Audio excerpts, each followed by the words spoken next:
Hey, you're listening to Wrestling Roundup on FreeFM, ArrowFM, and MPR. As always, live on Skype, we got the special birthday boy, Josh. Hey.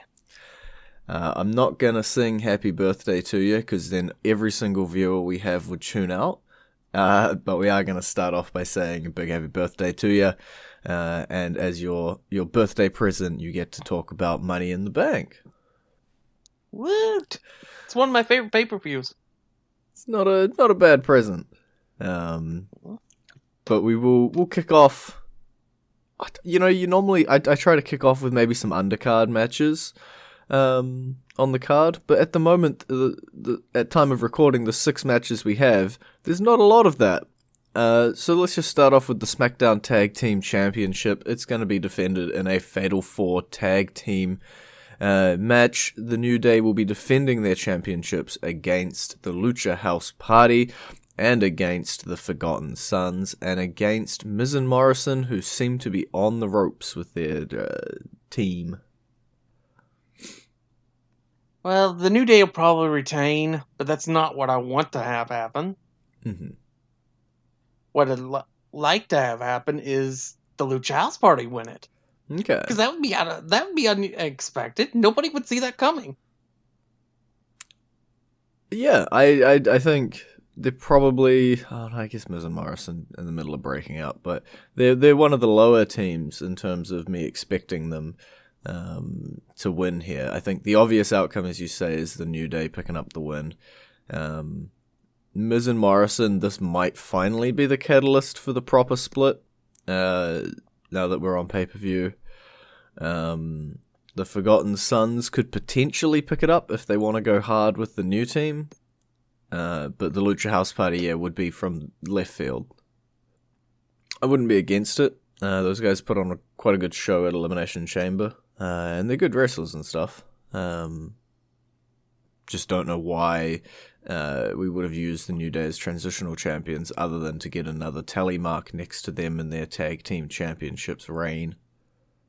Yeah, that's the main reason why I see the New Day retaining. But boy, would I be happy to see the Lucha House Party get some due after all that they've been through. Mm-hmm. Yeah, it would be a cool moment. But I'm gonna put you down in the like less than 1% chance category. Not quite a Dolph Ziggler's chance, a little bit more than that, but not much more than that. We have the SmackDown Women's Championship on the line. Bayley will be defending against Tamina. Just to really stick it to people, I want Tamina to win. Okay. I think she's earned at least a token title reign. I don't see her holding it for very long. Especially because there'll probably be a briefcase hanging around her for a while. But she's been through so many injuries and stuff. And she's been stuck with the company for 10 years, even through all the issues with her father and all that. Why not throw her a bone? Even if it's only for a month. Yeah, I think the Money in the Bank really throws a spanner into the works here. But the main story around this seems to still be Bayley versus Sasha. Now, does that end up in a Bayley is defeated by Tamina and cannot get her title back off her, and then Sasha's able to sort of storyline? We can head that way. The Money in the Bank makes predicting that stuff a lot harder because we don't really know, especially on the women's side just yet, who's going to walk out with the briefcase. And we don't know, I guess, what the title's doing over on the Raw side. There's options, and I think it might be time that someone... No, we'll talk about that at the briefcase. But, I don't know. It's a hard one. I would find it ironic, though, if Bayley did retain, and she immediately got cashed in on. because it would be 1 year to the day almost that she did the same thing to Charlotte. Yeah, it would be pretty ironic. This match is one of those slightly harder ones because I don't know what direction they're going to be taking the story in afterwards. And if we want to talk about harder to predict ones, then we are going to have to transition into the Universal Championship because we got Braun Strowman taking on Bray Wyatt. I'm going with the classic no contest here. Yeah, it's a hard one, man. This is probably the hardest one for me. I mean, Braun just won the title. I know he's technically a placeholder in terms of actually having won it because he wasn't supposed to win it. But now that you have him as it, again, it just seems like it would be pointless to shift the title right back to Bray after taking it off him. Yeah, that's my worry, right? Is I look at this and I go, well, the Fiend should win because the Fiend should win any match in theory, but the Fiend lost to Goldberg, and Goldberg lost to Braun Strowman. So by the transient laws of mathematics, which never play out in wrestling at all, the Fiend should lose to Strowman. In theory. Yeah, but you know, if Braun Strowman beats Bray Wyatt cleanly, the internet will have a meltdown the legs of which you've never seen before. And it will be quite scary. I don't know, I saw Jinder Mahal win the WWE Championship. Yeah. But that wasn't because of somebody they actually liked in beating, though. Yeah. It's, it'll be an interesting one. I feel like neither man can win cleanly. Or should I say neither man can lose cleanly. Because if the Fiend loses cleanly to Strowman, the mathematics are happy, but it's a weird one, having the Fiend take two nice and clean losses against, like, powerhouse guys in really quick succession. And if Braun Strowman loses cleanly to the Fiend, then what was the point in the whole Goldberg stuff? And I know the point with the whole Goldberg stuff was Goldberg versus Reigns, which didn't pan out. But still, it was 3 months of Goldberg and Strowman and all this just to put it all back on the Fiend and reset. And I don't know if that would sit right with me. That's a little weird. So maybe something happens here. Or they throw in, because it is... I think this one might be live, but they might throw in a bit of something.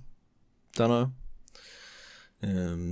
Some sort of pre-taped event that happens over the top. Yeah. This is a case where I think the briefcase could very well come into play. Mm-hmm. I think neither of us really like seeing the briefcase used so fast. No. But it's definitely one case where it would make sense. Because the odds are, if no matter who wins this match, if somebody does win it, the person holding the title is not going to be at 100%. Because it's going to take everything they have to beat the other person. Yeah, this one's going to be a bit more drawn out and grueling than, like, Strowman Goldberg, for example. This one's not a 3-minute match. But yeah, don't know. And if we cast our eyes over to the other side of the fence, we got the WWE Championship match, my boy Drew McIntyre taking on the Monday Night Messiah. Well, kind of everybody expected this, actually, I think, for Drew's first real feud. I was going to say first title defense, but that wasn't actually the case. But, yeah, and I've enjoyed the stuff that they've been doing. Obviously, it's not time to take the title off your boy. It better That's going to not be several be. months. it's going to be several months down the road. Before we see that, like SummerSlam, maybe. No. Drew will hold it forever. Yeah, I guess yeah, it's going to be a matchup. It's going to be a good one. Both guys can go in the ring. Both guys can go 20, 30 minutes, depending whatever's needed. Do I think the feud will be over? Maybe not. I think you could probably stretch it. It all comes down to how often WWE are going to be doing pay-per-views, whether they're going to be sticking to just the big five or not. And I think this feud has a little bit of legs still in it after this match. Yeah, I guess I could see it extending over. I could also see it dying because they do a Brian Split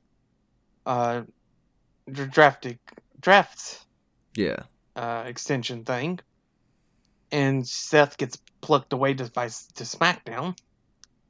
That's true. That is still floating around up in the air. Alright, well, we are roughly halfway through the show. We've got the two big briefcase matches left to talk about, but it is time for our entrance theme this week. Josh has selected, outside of the usual trend for his birthday, Edge's theme. Why are we playing that this week? Well, for a couple reasons. First, I believe his cash-in at Newton New Year's Revolution was the greatest cash-in. So, and he was the first Money in the Bank winner, obviously. Mm-hmm. Plus, the briefcase he stole from Mr. Kennedy, he cashed in on my birthday in 2007 and won the World Heavyweight Championship from The Undertaker after The Undertaker had just been put through the limit in a steel cage match with Batista. Sounds like a couple of great reasons, so here it is for you now, Edge's theme.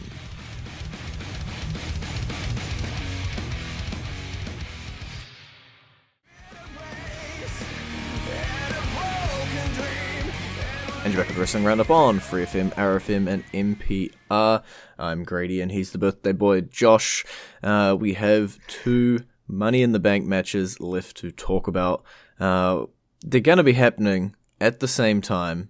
They're going to be happening in the WWE HQ, starting on the ground floor, running up to the top floor, to get to the roof, to get to the ring, to climb a ladder, to get the briefcase. And somebody's probably getting thrown off the building. There's so much you can do. Yeah. Apparently they've been showing them how to fall off the building. Nice. At least that's what I've heard. So the question is, who takes that fall? Well, do you think it'll be someone from the men's match or the women's match? Because we can run it down. I'd say it would be more likely to be the men's match. Let's start off with that one then, because our competitors are Daniel Bryan, Rey Mysterio, Aleister Black, King Corbin, Otis, and AJ Styles, just added this week from Raw. The easy pick would be AJ Styles. But he's already back from the dead. Yeah. But I kind of like the idea of a Baron Corbin getting thrown off of it. I don't know why. But I kind of like the idea of it. Is it because he did the whole Mufasa thing to Elias and knocking him off the other high podium, and now it's like, now I'm going to throw you off an even bigger platform? I don't know. I guess it just was like a sudden realization, hey, that's something they could do. The things to note since we last talked about this match was that Otis defeated Dolph Ziggler to qualify into this match on May 1st for SmackDown, and then Apollo Crews was injured and had to be replaced, so they had a lovely little gauntlet match on Raw for the final competitor, and it was AJ Styles that took that one out. So they are our sort of last guys to slot into the matchup before this weekend. Yeah. Yeah, I still think with that lineup, it's pretty much Alistair Black in the field. I I have a real tough time seeing anyone else bringing down that briefcase. I think the swap out of Apollo Crews to AJ Styles is probably the only other thing that I could see. I think AJ Styles I'd put second with like a 10% chance. Yeah. But you know what? If we're going to go for out of left field that we would never have seen coming before the beginning of the year, Otis holding the briefcase. Yeah. That would be an interesting one. Yeah. I've heard rumors that they're thinking of breaking up Heavy Machinery. They basically kind of already have. Yeah. As much as I like the work style of Tucker, for multiple reasons, he has no real personality to him. And that's going to be a hard problem for him if they do break him up. Yeah, I think if they do go ahead and they split these two up and Otis goes one way and Tucker goes the other way, that we've already seen it's going to mean good things for Otis. Otis has got bright things in his future regardless. Tucker might have a visit back to NXT or further back down the tree. Yeah. It's definitely a case where it's like, the sky's the limit for Otis. Otis has personality in spades. So I could definitely see them giving him the briefcase to give him a chance at see where they go from here. Or to make him the next Mr. Kennedy. Yeah. And I don't mean that by injuring people and then getting kicked out of the company. Just, he's holding the briefcase for a little while, and then he bets it on a match and loses it to a heel that steals the title later on. Yeah. I'm excited for this match. I've heard one tidbit theory that I'm going to throw out there because I think it's funny, and if it happens, I'm totally stealing the idea and claiming that it was all mine from the start. And that is that Otis makes it to the roof first. And he, instead of trying to win for himself, tries to unhook the woman's briefcase for Mandy instead. Oh, I don't like that. I don't like it at all. Because that's the James Ellsworth storyline. Yeah, except at this point, both matches are going on at the same time, and I guess there's got to be something to reason with that. It's a hard one because obviously you're not going to have too much. I think there might be a little bit here and there, but not too much physical crossover between the two matches. But to have them both on at the same time was a decision. I feel like there's got to be something to it. Something. I don't know what. That's one idea. Just spitballing. Yeah, I mean, I could see it. But, man, would I really hate that. That's fine. WWE does a heap of things you hate. On a daily basis. Or what about Otis unhooks both? There we go. Is that better? Is that slightly better? Well, yeah, I guess as long as he got the men's one first. Okay. We might as well talk about the women's one before we run out of time here. The field for the women's Money in the Bank match will be Asuka versus Shayna Baszler versus Nia Jax versus Dana Brooke versus Lacey Evans versus Carmella.